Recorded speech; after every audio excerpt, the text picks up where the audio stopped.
Hello guys, it's Teenage DC Fan back with another video. An Arrow has come to an end. This is the finale of not only the season, but the series as a whole.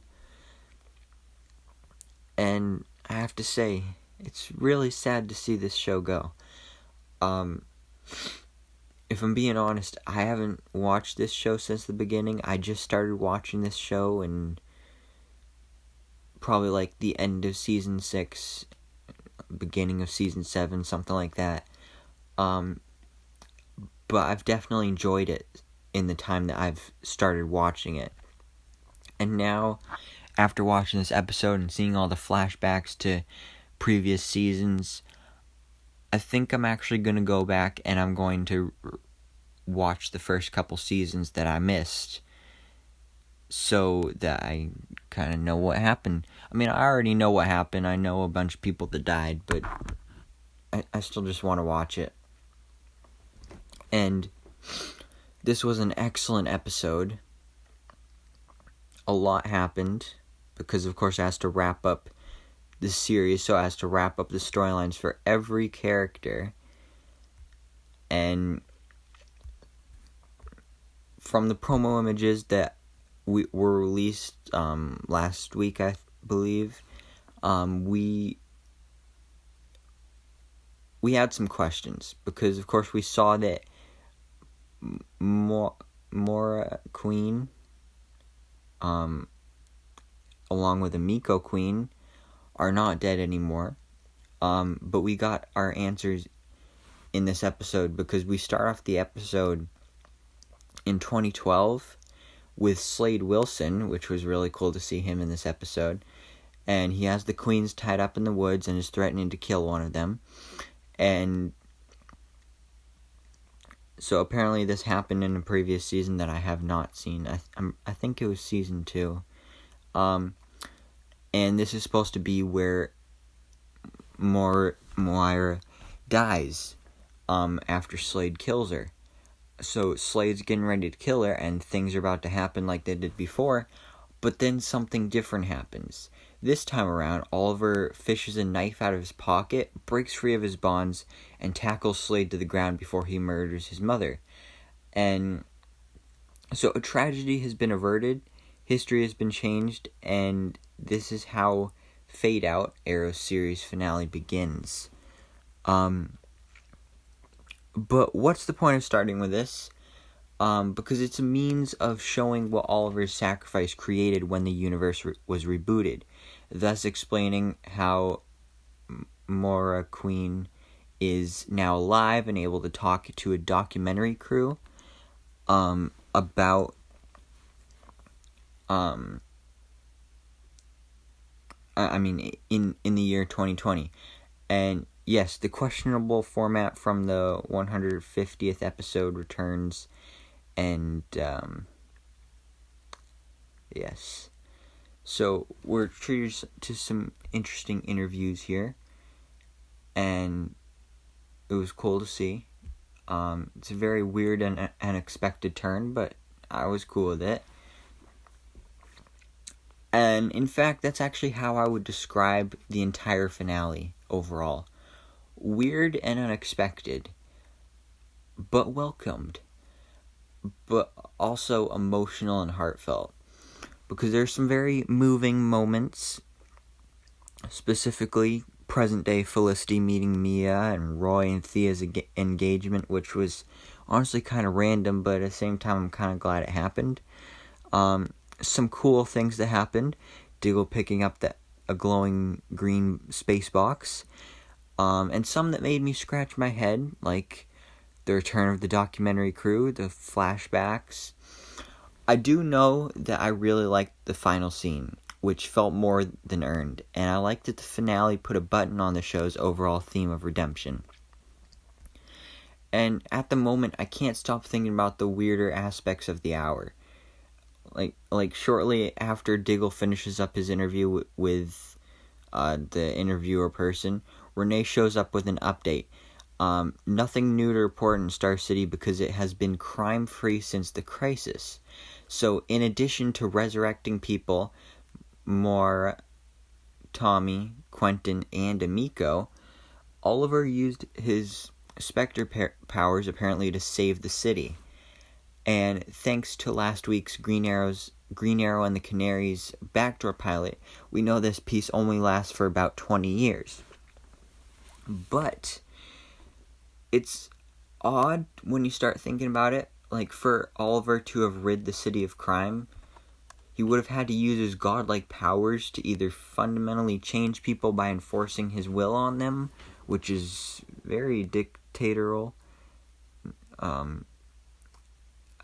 So that's similar to how I think he was in the previous seasons. But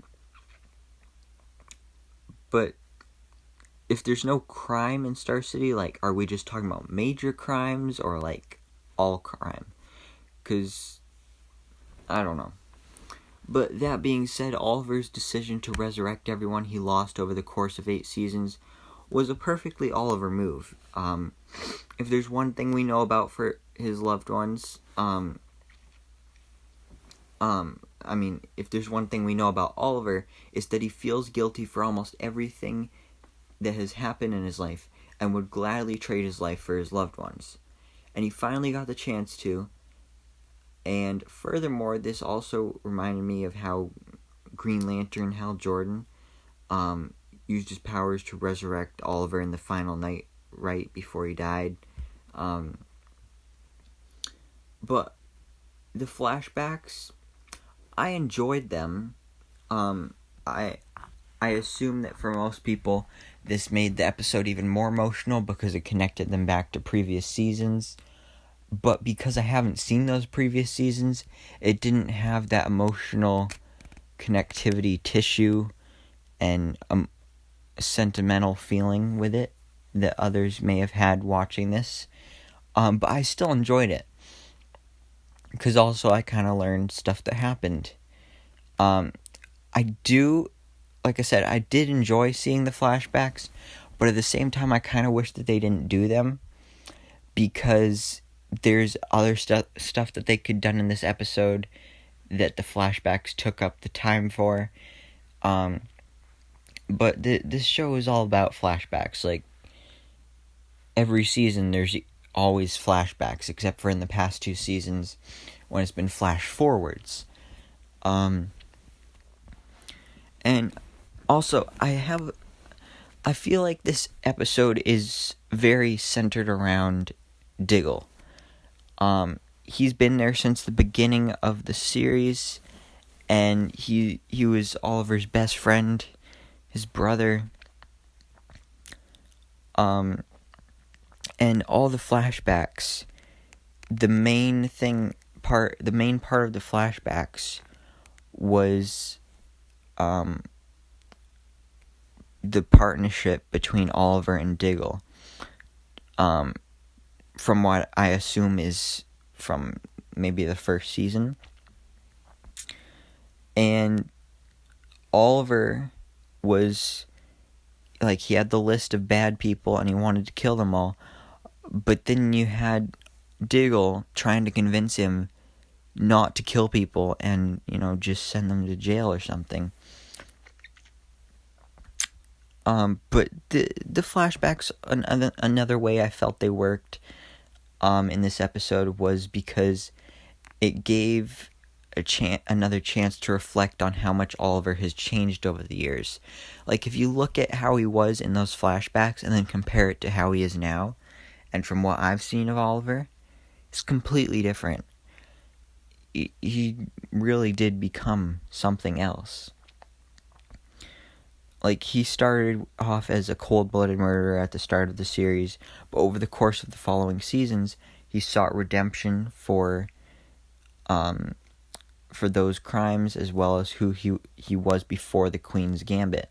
And later on in the episode, Quentin delivers a powerful speech before unveiling the Green Arrow Memorial statue that perfectly sums up Arrow's thoughts on the theme of redemption. It is possible for people to change. It's hard, but possible. Now, this that's what this whole show is about, and it's been doing that through the whole show, at least from what I've seen of it. But that's enough about flashbacks, because we should also talk about what happens in the present day too. So almost every Team Arrow member returns to Star City for Oliver's funeral, including Mia, who travels from 2040 with Sarah's help. So I was wondering how they would do that, how they would have Mia, like, was she just there in 2020 still, like she was before the crisis, or did they bring her back from 2040 and from the Green Arrow and the Canary show, and that's what they did. But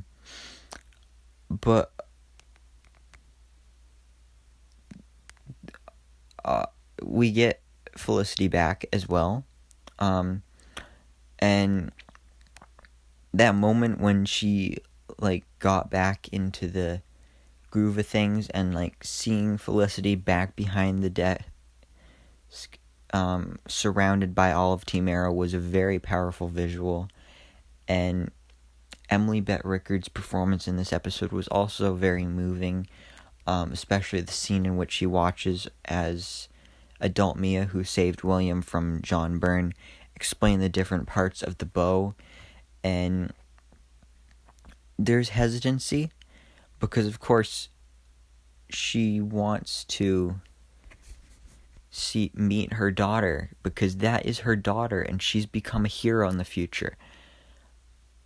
But at the same time, she doesn't want to get too attached, because yes, she still has Mia at home, and yes, that's her daughter, but she's going to have to wait like 20 years to see her grow up into being that person that she has become.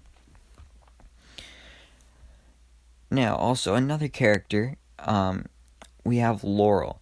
Now, at the beginning of the episode, when she was kind of just sulky, and like when people tried to talk to her, she was just like, "Yeah, I'm fine." I didn't like that. But then once we found out why she was like that, I was okay with it, because she goes to Quentin's office, because he's the mayor now, until he passes it on to Renee. But she goes to him, and this is where we find out that this is Earth 2 Laurel still, even after the crisis. And the thing she's so messed up about is that how Oliver brought, like, Tommy and Emiko and Moira back to life, but he didn't bring Earth 1 Laurel back to life. So why not? Because she deserved to come back, and you'd think that Oliver would have blamed himself for her death. So why didn't she come back instead of Earth 2 Laurel? Now, the vulnerable performance of Katie Cassidy here is perfect. And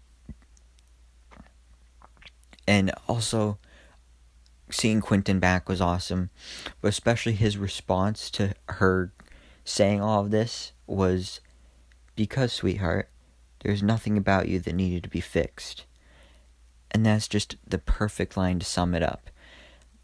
This Earth 2 Laurel, there's nothing wrong with her.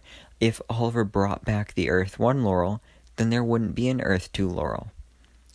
So he would have basically had to kill this Laurel. So instead of killing one Laurel and bringing another one back to life, he's just going to leave one dead and leave the other one alive. And I guess that kind of makes sense. And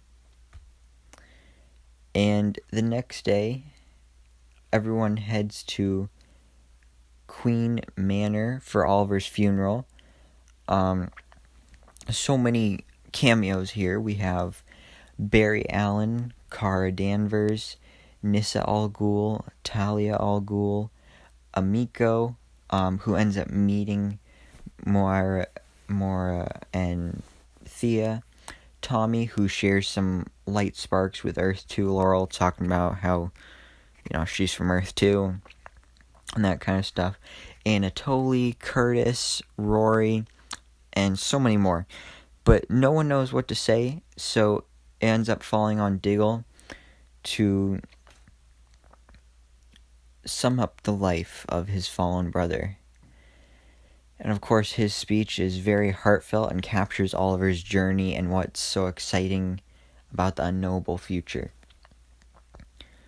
And as Diggle talks, we're shown a montage that ties up several things, and we basically see where these characters leave off. Now, part that wasn't in this montage, but was still part of an ending for these characters, was with Roy and Thea.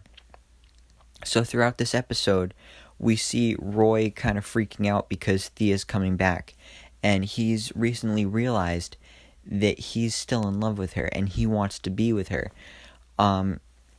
And he keeps trying to talk to her, but she's still mad at him.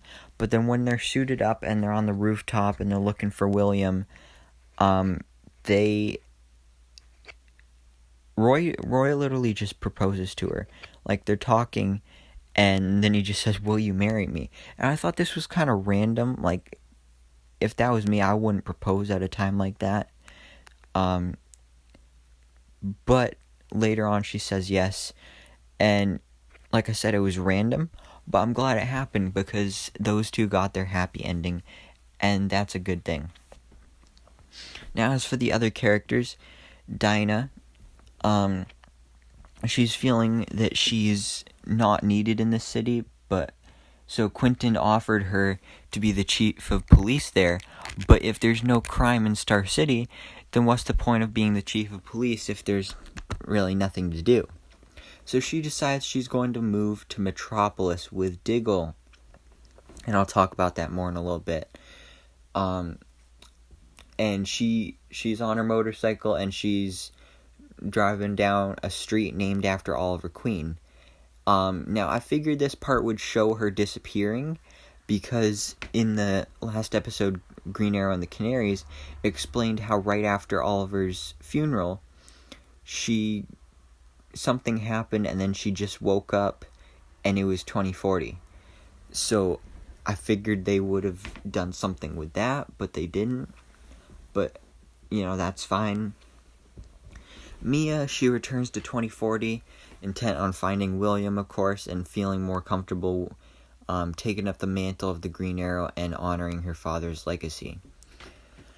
Then for, of course, the big one, the big one, that has been teased for years now, theorized, teased, rumored, and it actually happened. Diggle and Lila pack up their things and move to Metropolis, like I mentioned before. But before Diggle leaves, a meteor crashes in front of his home and sends him flying.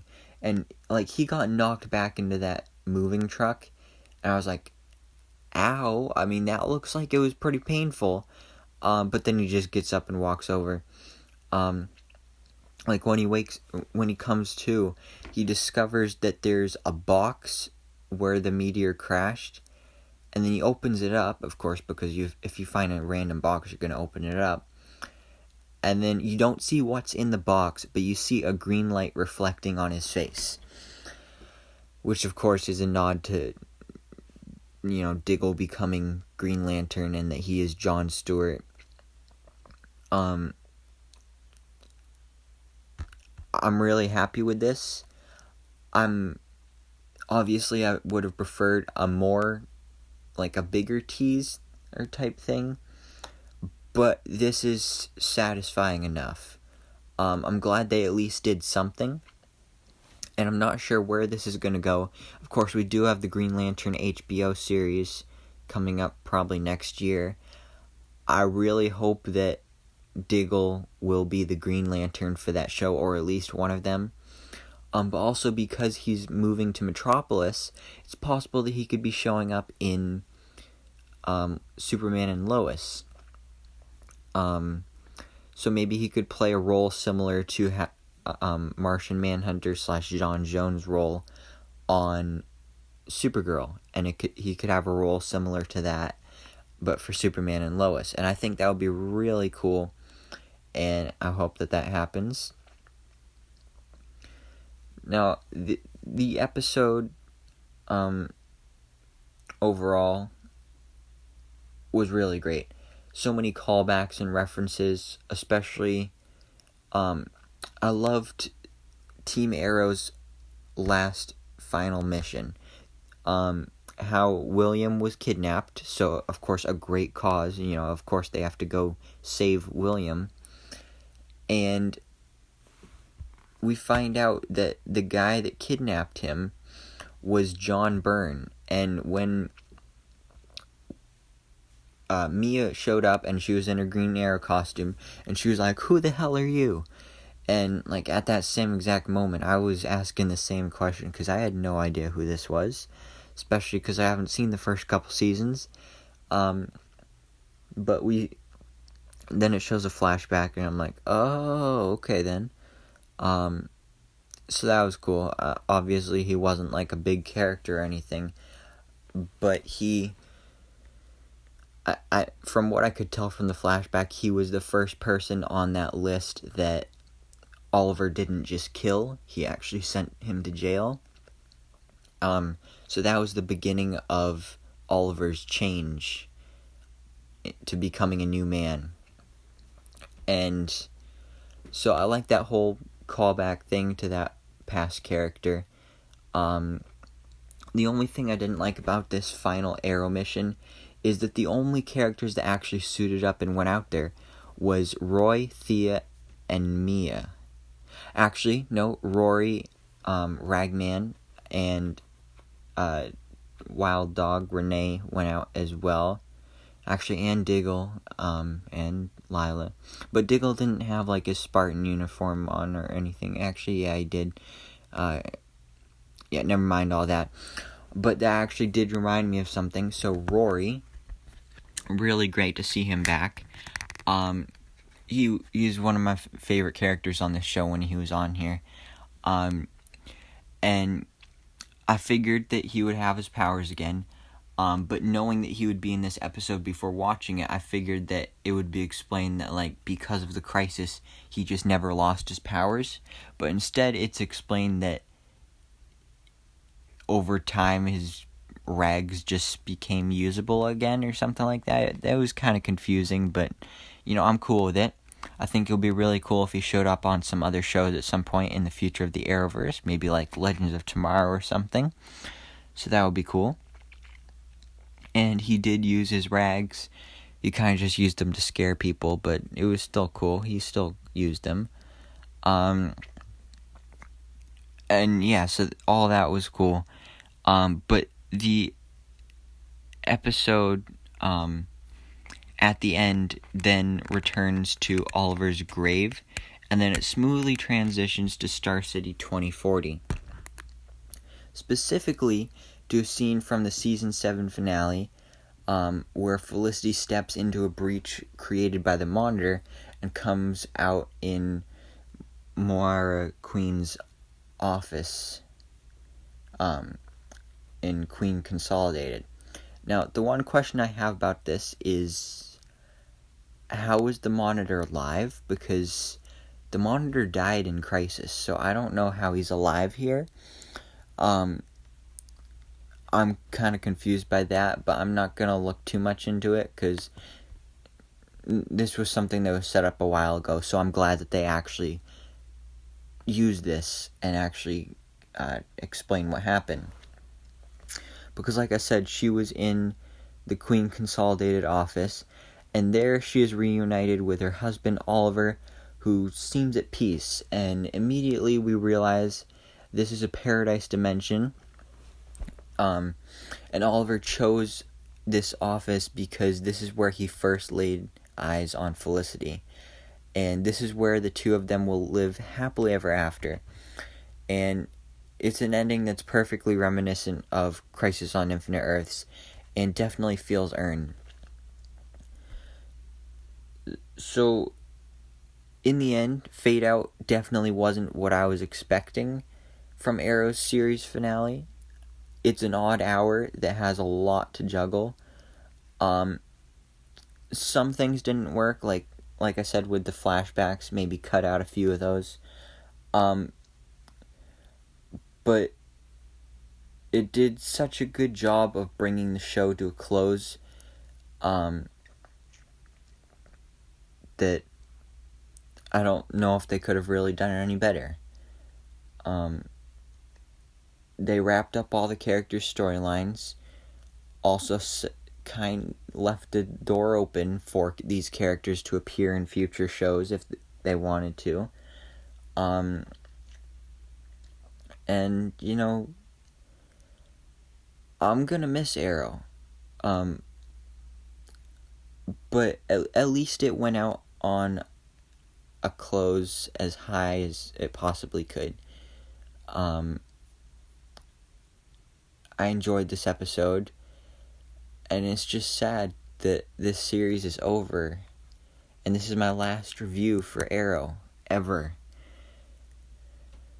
I'm really thankful to this show for starting the Arrowverse and introducing all these amazing characters to TV, and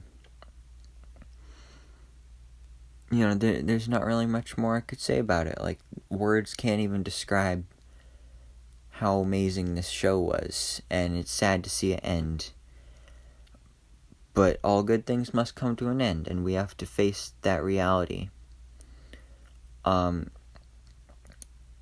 So this video also has to come to an end. Now, if you've watched any of my other videos, honestly, I have the same outro for every video, but things are going to be a little different for this video. So I'm not going to do my normal thing. I'm just going to say, let me know your thoughts down in the comments below. And I hope you enjoyed Arrow as much as I did. So, keep watching all the Arrowverse shows. Keep watching all my Arrowverse reviews. And just do it for Oliver.